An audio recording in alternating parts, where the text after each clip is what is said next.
이번엔 애널리스트 코너입니다. 지주사 동향을 좀 체크해봐야 될 것 같은데요. NH투자증권 리서치센터 지주사 ESG를 커버하고 있는 김동양 애널리스트와 함께합니다.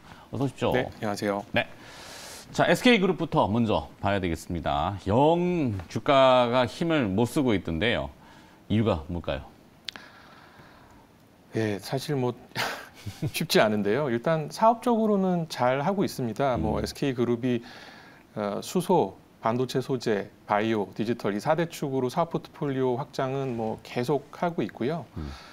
실적도 사실 좋거든요. 뭐 상장자 회사들보다 사실은 비상장자 회사들이 SK 직접 주가에는 영향을 더 미치는데 SK ENS, SK 실트론, 팜테코 이런 회사들이 2022년 내내 사상 최대 실적을 이어가고 있습니다. 네.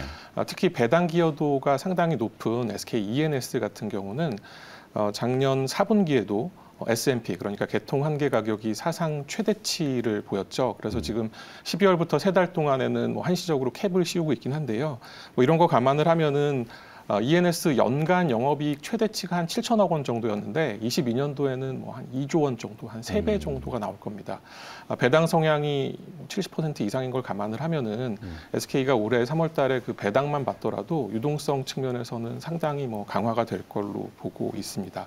그리고 이제 수급 측면에서도 중장기 자사주 매입 계획 발표하고 작년에 2천억 원 정도의 자사주 매입을 마무리를 했습니다. 올해도 비슷한 수준의 자사주 매입, 또 내년에도 할 걸로 예상이 되는데요. 뭐 기존에 가지고 있는 24%의 자사주를 소각하는 건 어렵겠지만 네. 신규 자사주 매입분에 대해서는 뭐 소각 가능성이 좀 열려 있기 때문에 소각이 실행이 된다? 그러면 주주가치 제고가 조금 더 부각이 될 수 있지 않을까 이렇게 생각을 합니다. 잘 되고 있네요.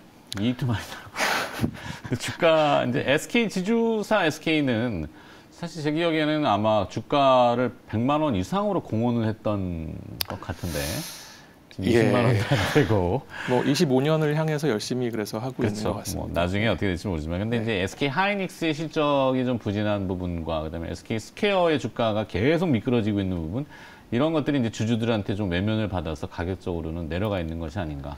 근데 회귀하겠죠. 제자리를 찾아서. 예, 그리고 그 상장 준비 중인 큰 비상장 자회사들도 많이 있기 때문에 시장만 좀 회복을 한다면은 뭐 센티먼트는 좀 달라질 수 있을 것 같습니다. 네.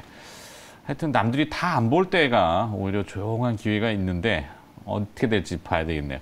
LX그룹으로 넘어가겠습니다. LX그룹은 종합상사 LX 인터내셔널이 지난해 창사 이래 첫 번째 영업이익 1조 원 달성을 했다고요. 이렇게 호실적이 나온 배경은 뭘까요?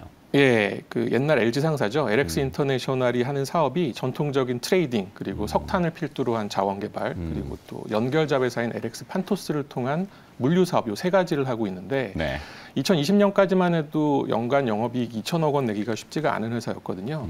그런데 물류 운임하고 석탄 가격이 강세를 보이면서 21년에는 한 6천억 원 중반 그리고 말씀하신 대로 작년에는 1조 원 달성을 한 걸로 보입니다.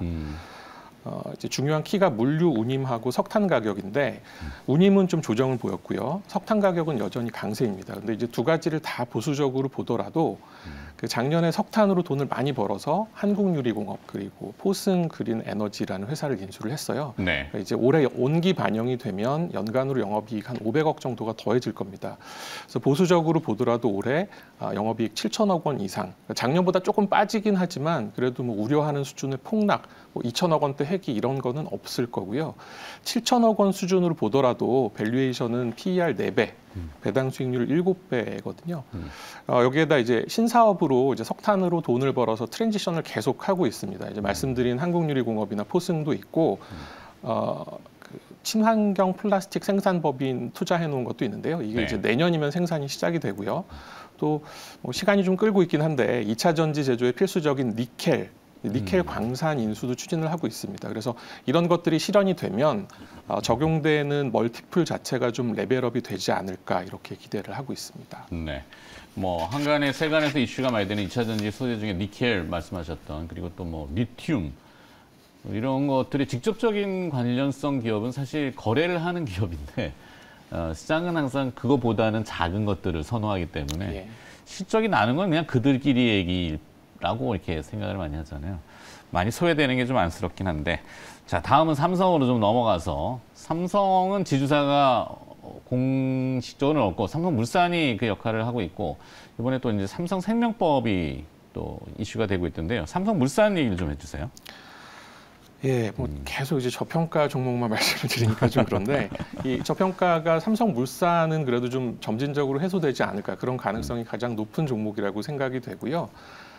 밸류에이션을 이제 순자산 가치 대비 할인율로 하면은 뭐 계속 60%, 70% 왔다 갔다 하는데 전통적인 PER 멀티플로 봤을 때 작년에 실적이 뭐 레벨업이 됐습니다. 연간 연결 영업이익이 뭐 1조 원대에서 2조 원 중반까지 올라왔기 때문에 지금은 PER도 한 10배 정도입니다. 그러니까 뭐 엄청나게 싼 건 아니어도 네. 과거에 비해서는 많이 싸진 거죠.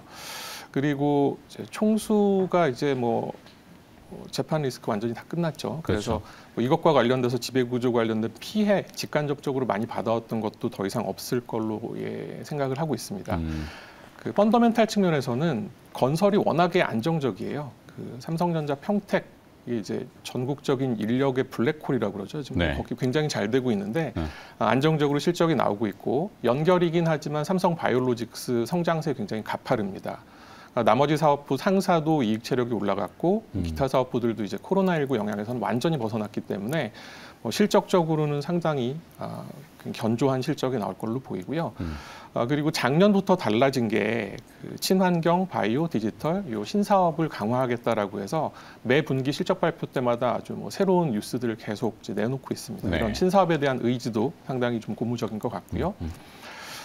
삼성생명법은 솔직히 뭐 잘 모르겠습니다. 이게 뭐 이전 국회 그 전전 국회에도 나왔었던 거기 때문에 통과가 쉽지는 않아 보이는데 자사주 얘기가 또 최근에 나오고 있죠. 자사주를 12% 한 2.6조 원어치를 보유하고 있어서 이거 뭐 소각하면은 또 주주가치 제고가 올라갈 수 있다. 뭐 이런 기대감도 살짝 있는 것 같습니다. 네. 뭐 자사주 제도 개혁이 될 거다라고 지금 이제 기대는 하고 있는데 그거는 이제 기존 보유 자사주보다는 아마 신규 매입 자사주 소각 의 가능성이 그래도 좀 더 크지 않을까. 삼성물산에는 좀 이 부분은 해당이 되지는 않을 것 같습니다. 다만 배당을 계속 강화하고 있고 3개년 배당 정책을 이제 2번 했고 올해부터 3번째 그 배당 정책이 적용될 텐데 아직 내용은 발표가 안 됐거든요. 네. 그래서 이런 내용들이 나오면 주주가치 제고 관련해서는 조금 부각이 될 수 있지 않을까 생각을 합니다. 네. 자, 이 추가 질문이 남은 게 LG, 그다음에 LS, ESG 평가 제도 개편.